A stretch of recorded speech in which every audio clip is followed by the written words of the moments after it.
Alright, so this is going to be another Blue Review, kind of unedited. I want to talk about Damages, Season 1. Damages is a FX show, but it's released through Sony Pictures Home Entertainment. So basically, this is a show about, that stars Glenn Close here, and she's basically this, like, win-at-all-cost lawyer who doesn't care who she hurts or whatever, and she's sort of got these. One day, this group of people come to her and say, "Listen, we all worked at this company owned by Ted Danson's character Arthur Frobisher, and one day he came to us and said, 'Listen, to strengthen our company, I want you guys to all buy stock in us. So invest your 401k, invest your retirement plan, etc.' So they do it. And the next day, he goes out, and so the stock goes up because they all bought it. And the next day, he goes out and sells his stock at that real high price. The day after that, or so on. The government kind of comes in and was like, 'Listen, we figured out you guys have been doing some shady business practices. We're shutting you down.' The company goes bankrupt, and everyone who had invested in it loses pretty much everything. So they lose their entire retirement and all kinds of stuff. So people that were like on the verge of retirement basically lost it all. And so she agrees to take up the lawsuit. And pretty much the entire season is sort of back and forth between her and Ted Danson's lawyer. It also stars Rose Barini or something, I don't know, who plays like the young lawyer who kind of, this is sort of her first real job that she takes up with Glenn Close. The interesting thing about the show is you pretty much from episode 1 hate Glenn Close. It's not because she's like an overbearing biatch in the show, it's because she is just a biatch. And some of the things that she does sort of to win and to get people to talk and to come forward is just like shocking. You're just sitting there going, wow, I just totally dislike this person a lot. And she's enormously manipulative, and she'll kill people if she has to get what she wants. And gradually, throughout the course of the show, Ted Danson's character becomes more and more manipulative and more willing to take people's lives and do whatever it takes. So. And his lawyer is in it. Everybody in the show, the acting is just fantastic.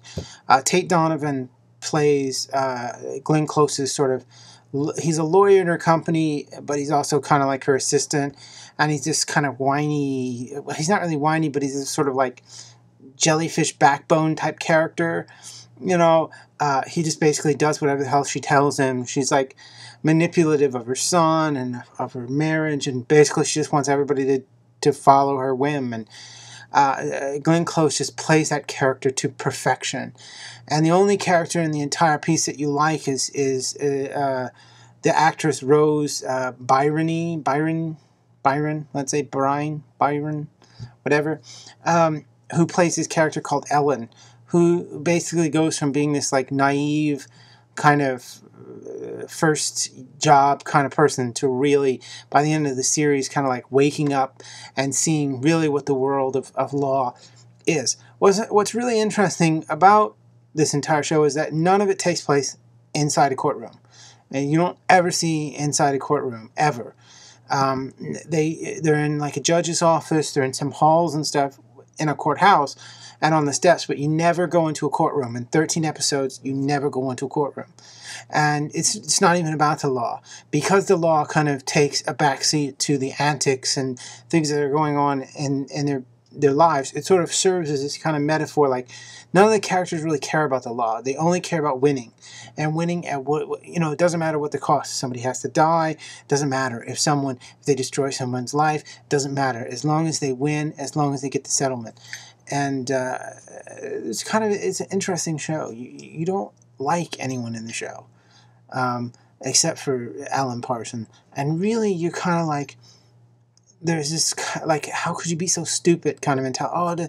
It's just one of those things like, oh, you need to get the hell out of there kind of like you almost feel like, I don't necessarily know if the word sorry is the right word, but you definitely feel something like, oh, why are you so stupid, kind of thing with her. And people keep warning her not to work for this woman, and she doesn't listen to them.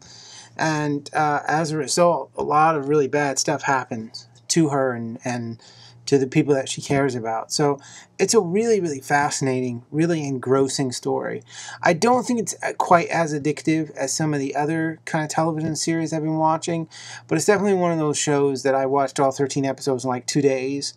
Granted, it was a weekend, but still, it definitely engrosses you. It creates a mystery, and each episode adds a little bit of clarity to that mystery, a little bit of clarity until the end, where everything is kind of revealed by the end of it, and you sort of understand what happened, and you just kind of like there are a lot of twists and things like that. It's a really good show, and I definitely think you should check it out. As far as the transfer is concerned, a lot of times studios just really sort of dump television shows onto DVD, onto Blu-ray. They don't do a whole lot to them. This one, I think, is one of the best television shows on Blu-ray that I've seen, because and a lot of it has to do with my expectations. There was a lot of really crisp, clear clarity to this, textures in people's clothing, wrinkles, and textures of people's skin, just details that you don't normally see or you don't normally notice really stood out. I thought this was a really great transfer. It's not the best, but for a television series, I thought it was really, really good. A lot of times these Blu-ray movies, particularly like these television shows that are shot single camera, they're typically shot in like a high-def cam. They really sort of stand out as being digital on Blu-ray. This one didn't. It didn't necessarily have a film-like quality to it, but it also didn't have that weird kind of digital quality to it either. There are a lot of things about the show that I don't like. Number one, you really can't identify with anyone other than Ellen Parson, but also it's one of these shows that manipulates time, and it's really irritating because there's this one sequence where she's sort of being interrogated by the cops, this one character, and there's this really loud, high-pitched, buzzy noise in the background, and you just like, oh, you don't need that. You really don't need that at all. And it's just, there's a lot of things that are frustrating. To differentiate between what's in the, what's now and what's in the past, they use this technique of everything that's in the future up until the last episode is this nasty kind of like yellowish color. So everything has this like really kind of douchish yellow tint to it, and you're just like, you don't need that. I get it. I'm not an idiot. I mean, I don't know if they think like only like people with like memory problems are watching the show. What is your day in the future right now? I don't know. It's yellow. What's that mean? I don't know. I gotta go to the bathroom. I don't understand why they felt the need to do that. It's just stylistic or whatever. But it's a cool little show, and I definitely think you should check it out. But the picture quality really was standout excellent. I definitely think it's a 4, maybe even a 4.5 star. It's really good. Okay, here's the thing about the audio. It's packed with Adobe Digital True HD, which I don't see a lot on Sony releases. I mean, obviously, sometimes it's there. It's a good, solid audio track, but it's definitely one of those tracks that you kind of have to have the surround sound system.